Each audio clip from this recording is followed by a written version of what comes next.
Hello, everybody. It is Mayor Buckley here, Mayor of the City of Annapolis. I want to welcome you all to our town hall on how to navigate the holidays during the COVID-19 pandemic. I'm joined with our amazing county executive, Steuart Pittman, and our health officer, Dr. Kalyana Rahman. Over to you, Steuart. Uh, Thank you, Gavin. I can't call you mayor. I got to call you Gavin. And I can't believe we haven't done a town hall together yet. I don't. I think this will be the first of many. So this isn't really as much fun as some of the other town halls we might do.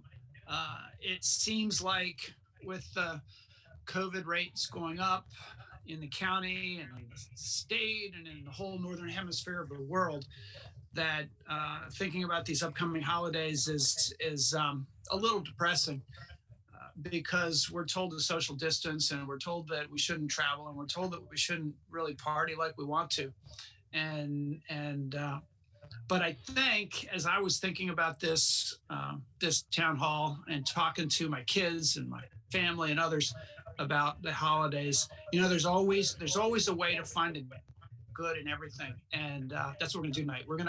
We're gonna explore some of the fun stuff that we can do in these holidays to make them meaningful, and at the same time slow the spread of this virus.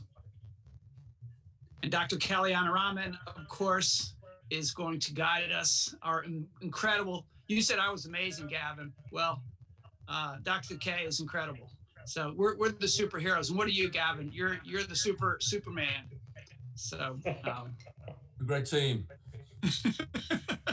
but Dr. K, what do you got for us? Thank You you. gonna end this pandemic for us? Oh, I wish I could. I wish I could. Just thank you both for having me here today. Um, it's a good opportunity to talk about what we can do to have safe holidays. I know that um, we all want things to be more normal, and the holidays are certainly one of those things that we all look forward to. I look forward to it, and really the focus of our discussion is how do we do it safely. It's not about not having it, and I like to talk a lot about it's not about is something risky or not. It's about how do we make it less risky? How do we make it safer? And that's really our conversation today. And as the county executive noted, our case rates going up. We see that going up in the state, in the country. Seeing more hospitalizations in our county. So it's even more important right now to take as many safety precautions as we can, particularly in the time leading up to the holidays, so that you can enjoy them. And that's what we're here for today. Okay, so just a little bit of housekeeping for everybody. If you have any questions or any ideas for us, please post them in the Facebook comments. We will leave time at the end of this town hall to answer any questions you have. Thank you so much for tuning in. Your input is imperative. We are all here working this job for the citizens of our county and our city, so we really want to hear from you. So Halloween is coming up, and we are going to have a little bit of a different Halloween this year, of course, as all of our occasions have been. We are making sure that everybody enjoys that holiday, but obviously there are some restrictions. The city has posted guidelines, and the county has posted guidelines on our recommendations on how you will address Halloween with your family, and how you'll still make it fun for the kids, but be careful. And we know that it is very different now, that we cannot really go to doors as much as we have, and pass things and touch one another. So please take a look at those guidelines. Good news is about Thanksgiving is we are still going to have turkey. We are still going to have family around us, but it might be just a little bit different. And I'm going to pass it over to Dr. K to give you some recommendations on the best way we could handle that amazing holiday and enjoy our family, but keep our families safe as well. Thank you. So Thanksgiving, when we think about it, bringing people together, oftentimes family and friends we haven't seen for a while. A lot of talking, a lot of food, a lot of just really getting people together is kind of the core of it. And unfortunately, that's what COVID loves. COVID loves getting people together who are talking and spending a lot of time together, who haven't been around each other. And so we want to talk about ways to make it safer, to decrease that risk, to make sure that your bubbles of who you're interacting with on a daily basis isn't growing massive all of a sudden on Thanksgiving. But how do you stay in touch with people? How do you stay in touch with people on Thanksgiving and make sure that you're also making that connection? I know that the county executive is going to talk a little bit more about some things you can do to lower the risk. But one of the biggest things you can do is consider how many people you are in your bubble and whether you can keep your Thanksgiving limited to that bubble or to grow it only a small amount. Lots of travel. Lots of people travel during the holidays. And that's going to be particularly challenging now since rates are going up everywhere. You really want to be mindful of where people are moving from, coming from. Sorry. And thinking about how do you keep your bubble safer. And so, County Exec, I want to turn it over to you to talk about some ways to keep it to lower the risk. All right. Well, it looks good doing it, I guess, right? We can go outside. Yeah. So Gavin was talking about Halloween, and I just have to go back to Halloween for just a minute because Gavin bought me this hat, and he had one just like it. And we both had our glasses on, and we were the Blues Brothers. I don't know what it was about, some blue wave or something. But if we're gonna go outside, we got to dress warm, and it doesn't hurt to wear a hat. Thanksgiving, I guess, was there was this thing we learned about in school with the Pilgrims, and the Pilgrims and the Indians, right? And they were all outside feasting together, outside, and Halloween's outside. We don't usually think about Thanksgiving being outside, but we should this year.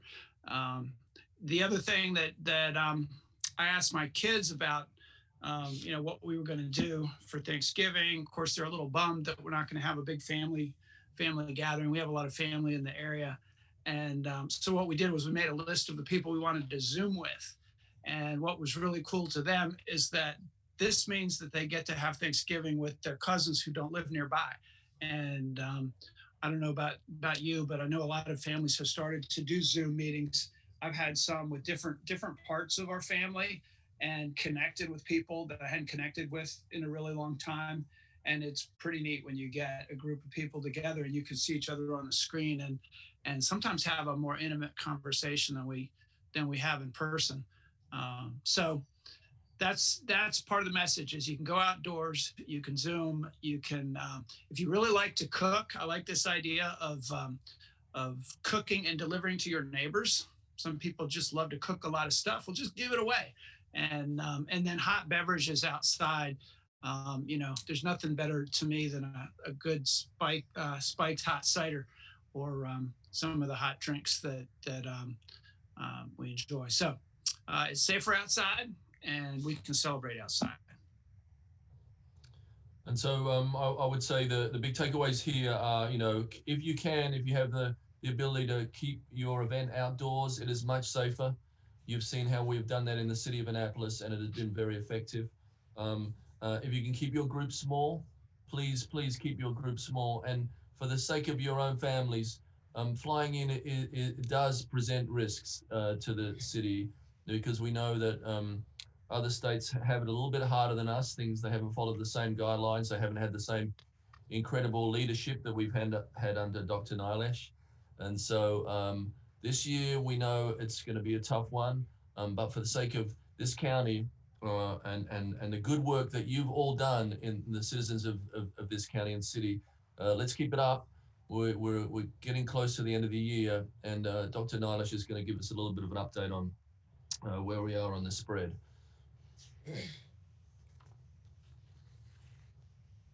So some of our key messages are still just as true as ever. So making sure that you're washing your hands, uh, making sure that you're distancing, and wearing a face covering. Those are our three things we say over and over again. And I think one of the things that we can do is make sure we do them consistently, particularly in the time leading up to holidays, so that we can stay healthy and enjoy our holidays. And along with that, limiting private gatherings. And I think this is probably the biggest one, and we're seeing this happen more and more. Stay home if you're sick. Uh, we're getting a lot of people who are testing positive because they just thought it was a little cold, or they just thought it was allergies. Um, and that, I get it. That's, a year ago we would have just kind of blown it off and moved about our day. Um, but right now, in the midst of COVID, it's really important to stay home if you're sick. And if you're sick, get tested too, so and can break that chain.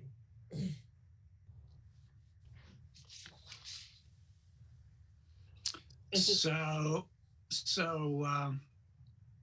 I guess, some of the things that we can do are obviously limit the locations of people traveling. We know that. Is this my slide? Yeah, I guess it is. Know the behavior of attendees prior to the gathering, and indoor gatherings are worse, and limit the number of those gatherings. Let's do the next slide. Isn't that, or maybe let's do the next slide.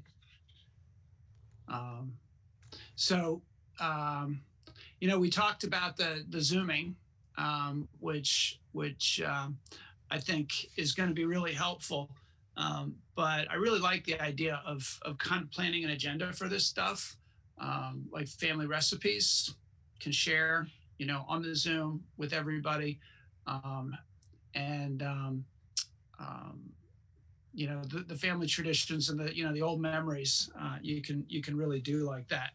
But there, when we were talking about doing this, it kind of hit me all of a sudden that we were talking about family gatherings and people who have the resources to travel and have these wonderful celebrations. And one of the things about holidays is that they can be a really lonely time too, for especially people who don't have family or who have lost family. And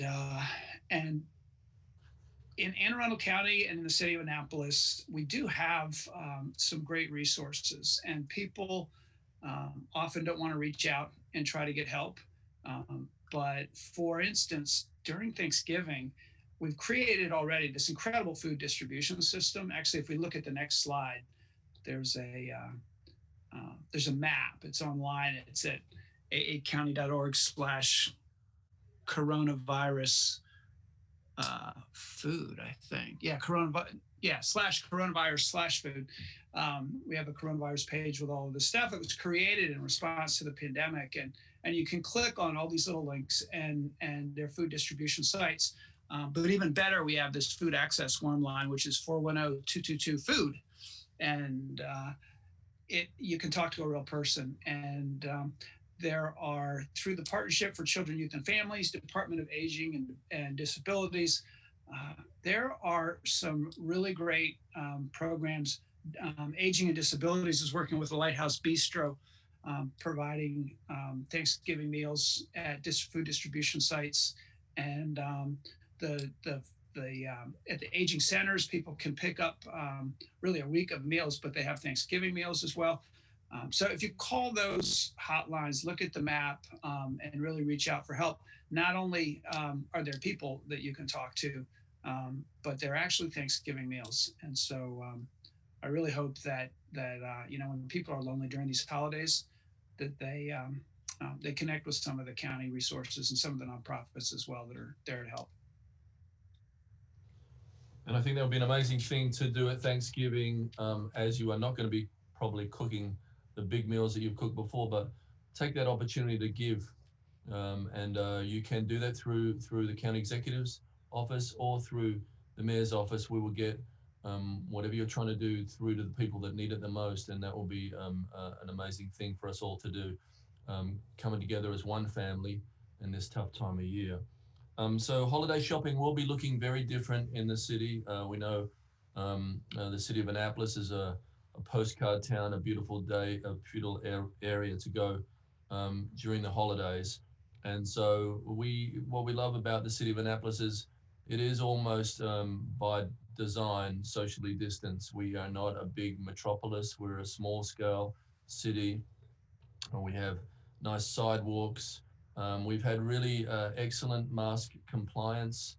It took a while, but it definitely has ramped up. So we feel that when people come down, they are very respectful of the fact that we're asking you all to wear masks, not only for your own sake, but for the sake of people in the businesses.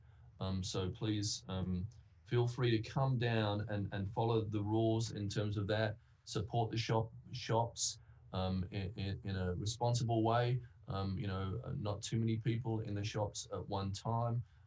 Most of the restaurants have outdoor capacity, so we are spacing people out with in areas where there is ventilation.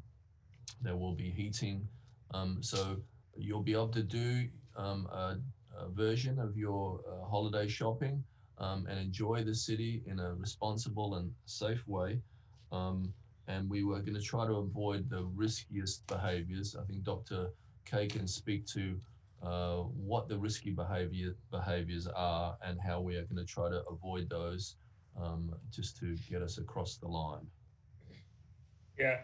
So some of the things you want to try to avoid is if you're out and you're shopping, if if there's a lot of people in the store, don't go in. What's a lot of people? Well, if you have to squeeze your way by people or say excuse me, there's too many people in your way.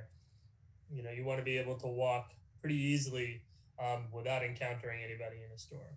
Um, Wear your mask, particularly when you're outside in a shopping area. You can't really be taking your mask on and off. People don't do that. So just keep it on. Um, Keep it on so that you're just decreasing your risk and others' risk as well. And then I think really importantly, don't go out if you're sick. Um, even if you're even if you don't plan on coming into contact with others, we all know that you're going to run into somebody. You may tuck into a store. Stay home if you're sick.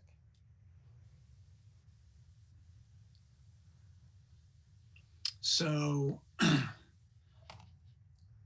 good news, in my view, maybe not good in yours.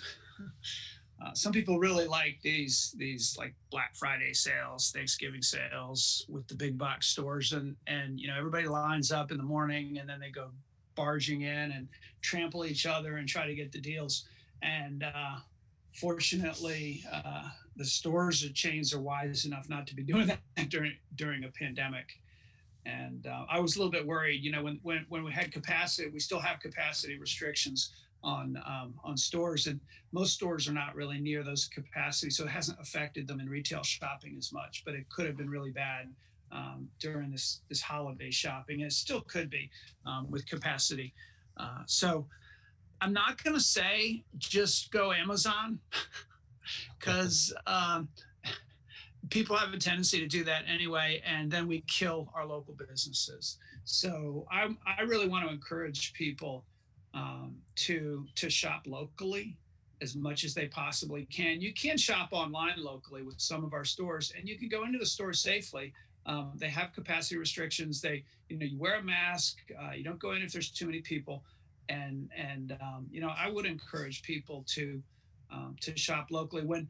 In the contact tracing, I know they look at the things that cause the greatest spread. And while there is some in retail, there is more in restaurants and bars where people take their masks off, and there is more in family gatherings, in social gatherings. So retail shopping is not the most dangerous thing. You can do it safely. So that's the kind of moderate risk thing, and our local businesses need us. And I want to thank everybody who has supported the county and the city by shopping in the county and the city. And we know that we can do curbside pickup. shopkeepers will come out and put your order in the back of your car. We know um, that some of the shops will deliver to your home as well. And the businesses in this town definitely feel supported by the citizens of the area, and also they feel the love. So thank you for thinking about this city um, during during this period and helping the small businesses, because we know we have a health crisis, but we also have an economic crisis to get through to, and we can only do that with your help. And thank you for wearing your masks, respecting all the rules when you come downtown. We have done some things that can keep you distant. You can walk between the giant pumpkins that we have downtown. We have one at City Dock. We have one at the top of Main Street. We have one in the middle of the Arts District. They're great little things to take your kids to and get photos in front of. Um, there will be decorations downtown this year, free parking. There'll be 2-hour parking using the mobile Park Mobile app or Park DTA. So that will be available for Thanksgiving and New Year. We have a Midnight Madness as well, which will be a distanced event where we'll make sure we have room on the street to keep people 6 feet apart. They are on December the 3rd, December the 10th, and December the 17th. And what we've done is we've started them earlier this year at 5 o'clock so that we can spread the crowd out and make sure it's not too crowded, and you'll have a period where you can come in and not have to congregate too much. So that 4 hour, that extension, sorry, it starts at 4, not 5, that extension will help. There is also the boat parade on December 12th. Now that can be watched from various points along Spa Creek. So we get to distance on that event as well by choosing a location anywhere along the city side or the Eastport side. So you'll still be able to enjoy that event this year. And then we're doing the menorah lighting with a car parade this year. So we've been responsible on how that happens, but there will be a menorah lighting on December the 13th as well. So there are things to do. There are safe things to do, but they're only going to be as safe as you all make them. So we appreciate everybody's help on this, and I'll go to Dr. K for some online shopping guidance and other guidance. So of course, online shopping is the safest, but as we talked about, we also want to support our local businesses. So definitely making sure that you're wearing your mask when you go to a store. Try to avoid touching everything. You got to touch the things you're going to buy. But I know when I go to the store with my kids, I have to remind them not to touch every single thing they see, and then some. And just keeping your distance from others. And I think one thing that you could really do well is also, if you see a store and people aren't doing what they need to do, leave that store. Go give your business to a store that's trying to keep everybody safe. And most of the stores are doing that. But the stores that aren't, they should be looking out both for the safety of you and for their staff. And then curbside pickup is a really great option too. I know some stores are doing that as well. It's a great way to order what you need, but also support local businesses and decrease the amount of time that you're in contact with anybody. All right, travel. That's what I get to talk about. I guess maybe it should say don't travel. I was thinking about how many times I've been outside of Anne Arundel County since the pandemic started in March. And I've been outside the limits of the county twice. I was in Baltimore for about 3 hours a few weeks ago on a job-related trip. And I was in the Shenandoah Mountains for 4 days with my family camping. We had planned a trip to visit some cousins up in Connecticut. We canceled that during the summer. Those cousins had planned a trip to visit us, and they canceled that. Maryland was in the no travel zone for Connecticut at that time. They decided they were going to come down and visit us for Thanksgiving, and now that Maryland is once again in that no travel or quarantine if you do travel for most of the Northeast. That's again in doubt. And so, it seems like that, it kind of sucks. But you know what else? We have some beautiful, beautiful places to visit in this county, and we did a town hall about nothing but that. With our Visit Annapolis and our Rec and Parks Department and our historical. It wasn't historic Annapolis, but the people who do historical sites in the county, and there's a lot we can discover here. And even though the weather's getting colder, that doesn't mean that we can't go outside.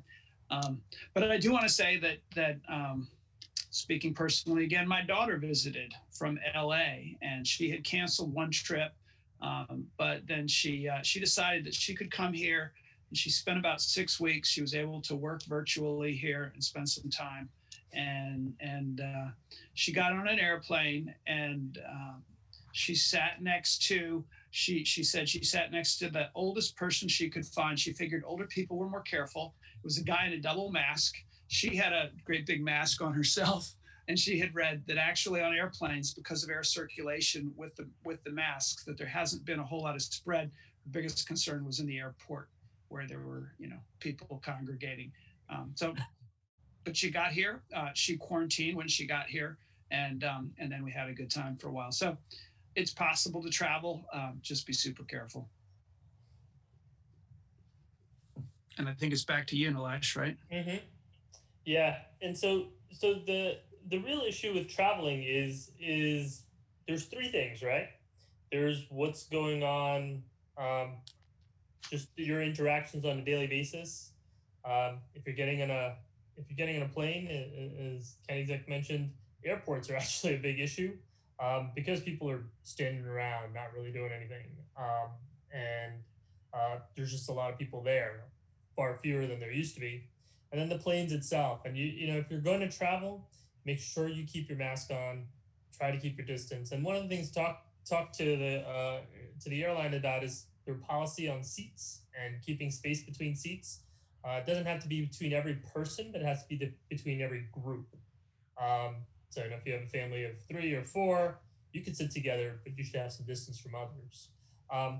But the other part of it is that you have your bubble of who you're seeing on a daily basis or a weekly basis, and you don't want to grow that bubble too big. So make plans ahead as to if you are traveling, either folks traveling here or the other way around, how to limit how much that bubble grows, right? Personally, I don't get to see my mom and dad as much anymore. But we're talking about how we can make sure we limit our activity in the 2 weeks prior, just to see my mom and dad each way, and then to have nobody else over. So just my family and my parents. And so there are strategies, like I said, to decrease your risk, but not to eliminate them. So when traveling by car, potentially some of us are going to have to leave, and we accept that. So there are a few safer ways to do things. Obviously, bringing your own food that no one else touches, that you prepared, you know where it came from, is the safest thing to do. Or what we say is try to emulate what we've done in this city here. The next safest thing is just getting delivery and taking that with you. The thing after that is the best thing to do, is to eat outdoors with safe distance between yourself and other tables in the restaurant areas. Don't go to restaurants where they don't wear masks. I hear they're not wearing masks in restaurants in Florida, so please don't do that. And obviously, be mindful if you have to sit inside. That is where we are recirculating the same air. That is, you're in the highest risk category there. So let us all try not to do that, so we don't go away and bring anything home with us. Thank you. All right. So if you are traveling, where you stay matters. Don't go to a youth hostel with dormitory style sleeping. I've been there and done that in my day. And I'm sure Gavin has too, because I know Australians travel the world and go to youth hostels because I met some of them. But obviously, not the way to go. If you can be absolutely alone in a cabin or a house, obviously you're safe. And they say that hotels aren't really necessarily that bad; that they're cleaned pretty well, and that by the time you get there, hopefully the germs from the previous guest are gone. So it's really about those common areas where people congregate, just like the airport situation.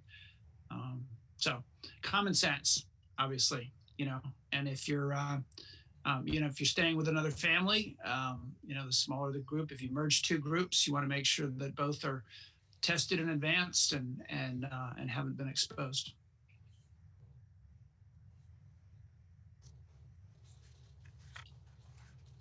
So let's talk about some tips for what you can do.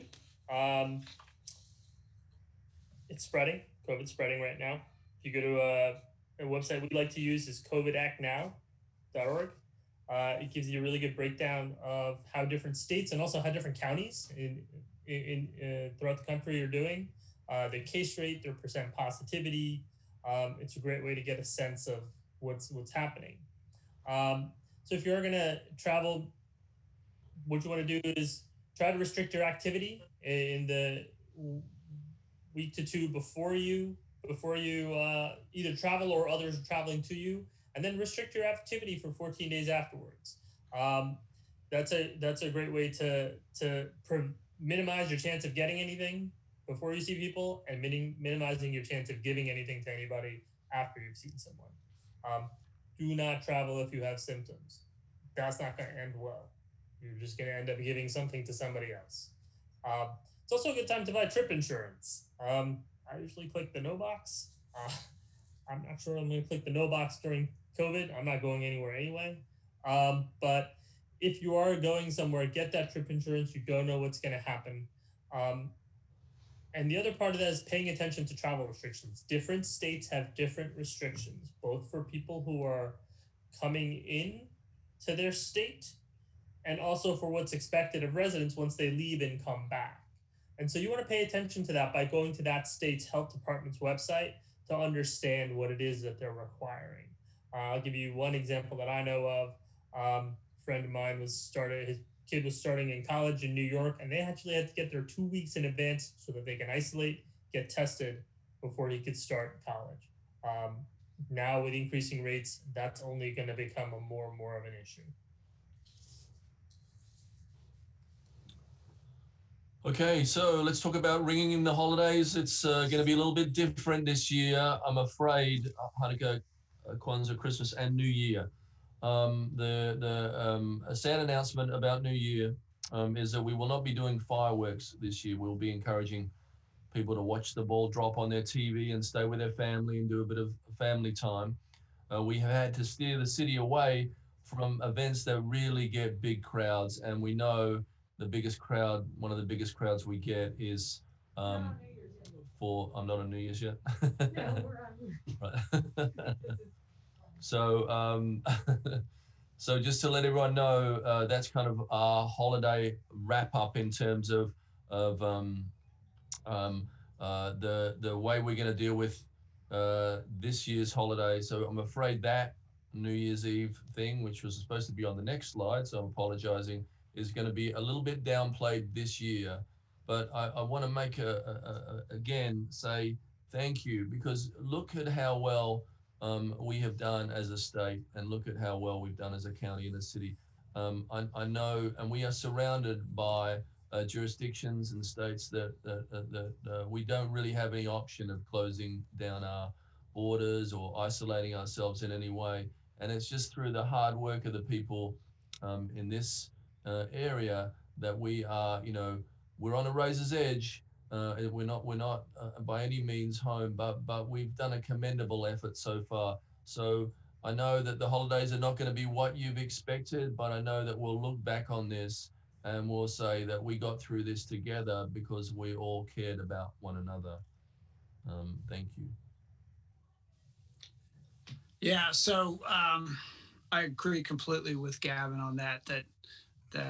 It has been tough, and I've been worried that people just throw in the towel. You know, we've pushed the case rates down. We've held it. We've kept the worst from happening. If we can have the next slide too, we've kept the worst from happening, and it's really easy to just get fatigue. And there was a poll that came out just a couple days ago from the community college. They do a poll twice a year, and they asked a question about, you know, Anne Arundel County. It's only of Anne Arundel County residents. And you know, how do you feel about the restrictions? Should the county be opening faster? Are you done? You know, or should we be going slower? Are we okay? And only 28% of the respondents said that Anne Arundel County should be opening faster. Like, people are still on board for fighting this virus and doing the right thing and social distancing and mask wearing, and even accepting the fact that you know, there's going to be an economic impact to continuing to fight against this virus. You know, everybody's hoping that while the fall and the winter could be bad, you know, sometime next year there'll be, we hope, a vaccination, and that will help. The warmer weather, again, you know, will help. Colder weather is worse. So the end is in sight, but we got to finish the job that we started. But the other thing that I want to say, and that's why this slide is up here saying holiday sharing. Holiday sharing is actually a program of the Department of Social Services of Anne Arundel County, and there are a lot of programs to make sure that families who've had a rough time and don't have their own resources to go out and do Christmas shopping, right? When you've lost your job in this pandemic, first of all, you're 8 times more likely to lose your job if you're a low-wage worker. We know that it's the low-wage workers throughout the country and in our county that have been hit the hardest. And there is no money left over to buy presents during the holidays for your kids. And there are a lot of great programs, Toys for Tots, and a lot of individual organizations, churches and nonprofits do stuff.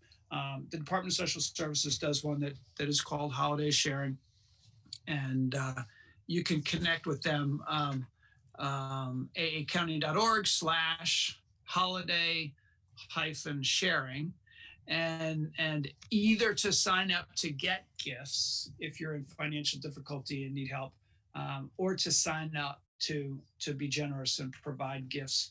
And I just sort of want to say, in general, I know this is happening already, and it doesn't take, you know, me or Gavin or Nilesh to tell you that you should try to be generous in a time like this. People are being generous, but this is the year where maybe we don't get the perfect family gathering that we're looking for, but we can make ourselves feel good. We can make our kids feel good and learn a lot just by being compassionate and just by being generous and looking for ways to help other people in our community. So to me, that's what this holiday season is going to be all about. And thank you for hanging in there with us.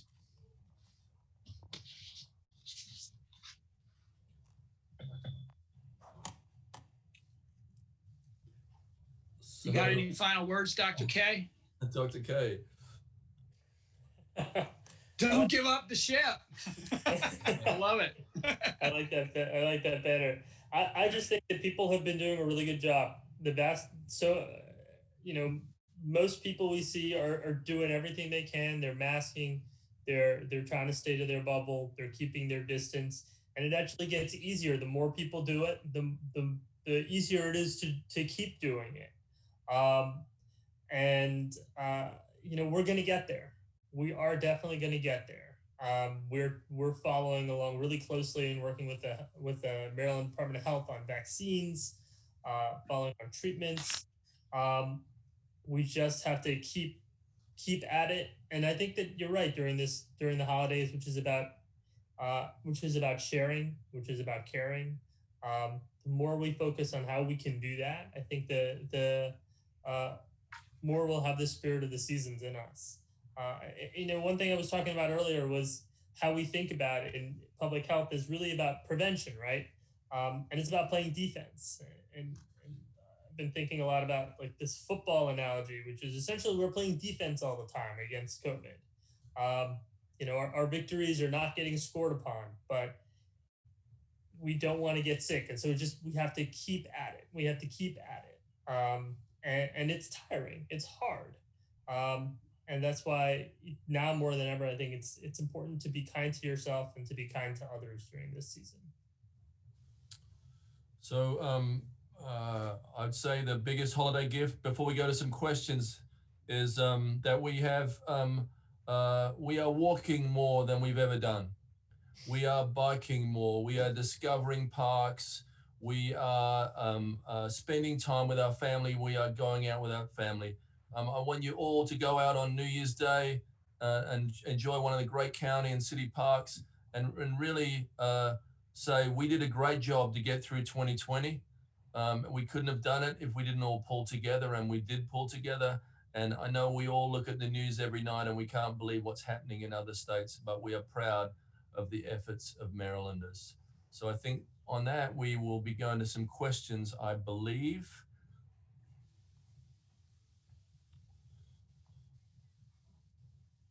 If any of you guys want to weigh in. Well, I know there's one up here that somebody sent in, that Barb sent in. Actually, it was 3 questions in there for Dr. K. Are we well equipped with testing during the holidays? Is one. Yep. We've got our testing, and we'll be running our testing straight through the holidays. We're also working on making sure that our outdoor testing is heated so that we can keep our staff warm and make sure you get yourself tested. And we have testing sites in Annapolis, in Glen Burnie, Odenton, Deal, and Severn, in addition to our community pop-up sites that change throughout the week. So we're ready. And what's our wait time for results? So most people are getting their results back in about 2 days, no more than 3 days. So come get tested, and you'll get your results pretty quickly. Okay. And if somebody is traveling and they want to get tested, say after they come back, or when they reintegrate, how long should people wait before they get tested from when they might have been exposed? Yeah, when you come back, it's generally a good idea to limit your activity and get tested anywhere from 3 to 7 days afterwards. If you've been exposed, it takes some time for it to develop, if it's going to develop, and for the test to be positive. And so the more you can wait until later in that period, the better. Of course, if you have symptoms, get tested right away. And then Russell wants to know, the questions are always for Nilesh, because Nilesh is the as they should be, because he's the expert, he's the scientist, and we listen to science, right? The numbers are getting worse. What is the trending data long-term showing? That's a great question. So when we look at our data over the past 4 months, we see a pretty steady and slow climb. And that's kind of what we expect from an infectious disease like this. We've seen some spikes which come down, but they never come down to where they started. They always come down a little bit less. And so that upward rise is concerning, and particularly because in the past month, we've seen our hospitalizations slowly increase. And in the past few weeks, we've seen the number of deaths increase. So please be careful if you're going out. Yeah, I do have to note that I think it was in the paper today that over the last 3 weeks, the death rate has been higher in Anne Arundel. We've had basically a death a day, 20 in the last 21 days, and not good. And I also have to note that we tend to it's like these people are invisible because we don't know who they are, and they're often dying alone, and they're real people. They're real people. Jacob wants to know, how will the flu season affect the demand for coronavirus tests? So here's a pitch: get your flu shot. That would be my pitch every year, but it's even more important right now. people have the flu symptoms, cold symptoms, those are going to be similar to COVID. So we expect to see more testing. I think a really important thing to remember is that if you have symptoms, stay home. If you're negative for COVID and have symptoms, stay home. Don't give it to anybody else, even if it's just the cold or flu. Um, we want to try to stay safe and healthy during this time, and I think that that's something that we've not been as good at, and I'm just as guilty as everybody else. But I think we're going to have to try a little bit harder this year to do that. Okay, one last question before we wrap it up. Um, uh, Many people have brought up herd immunity. Can you please explain what this is and whether it's what impact that strategy would have on the community if that was our strategy? Yeah, so herd immunity is the idea that if enough people are immune from a disease, then those who aren't immune yet won't get it because there's just nobody left to transmit it. So typically, you need about 90% of the population immune to a disease so that other people won't get it. A really good example is measles. Because kids are getting their measles vaccinations, we don't really see measles anymore, but we've seen communities where people didn't get it. And after a while, there was enough room for the measles virus to get around and start infecting people. Herd immunity typically comes because of vaccines. If we let COVID run wild, our death rate would soar. And while we would get to herd immunity eventually, the number of people who would die and who would have long-term illness on the way there, I don't think we'd last more than a few weeks in that experiment. That's not something any of us wants to see. And frankly, we know from studies that at most, maybe 15, 20% after 7 months have been exposed, at most. And actually, the Maryland Department of Health is working on a study to figure out what that number is for Maryland. So it's a great idea, and it'll happen when we get the vaccine, but it's not something that's going to happen by letting the virus run wild. Interesting. Okay. And I would just add to that I've been reading on this issue as well, and that Sweden is one of the countries that was least restrictive and closest to a herd immunity effort, thinking that if they just let it happen, it would be okay. And not only do they have a much higher case rate and death rate than their neighbors, but their economic results were worse than their neighbors. So that when the GDP numbers came out, Norway and Denmark and Finland were doing better economically after having been more restrictive economically to slow the spread of the virus. So that was a fascinating result. But anyway, we could talk about that all night. It's the holiday season, and it's going to be one of the strangest ones we've ever had. And it's just so great to be in a county with people who and other leaders too, who just, we're just gonna be resilient, right? And we're gonna do everything we can to get through this safely. And like you said, we're gonna be kind to each other. Got any final words, Gavin? Let's hear some Australian wisdom. I'm proud to be leading this area with you, Steuart, and we couldn't ask for a better health officer than Dr. Nilesh. Sometimes you have to save people from themselves. Thank you for believing in the science. We have done the right thing so far. We're all looking forward to 2020 being behind us, but we will get through it. There will be a vaccine, and we'll be smarter for it on the other side. But really, you were the right leader at the right time, Steuart. Thank you so much. Likewise. Good night, everybody. All right. Cheers. Good night.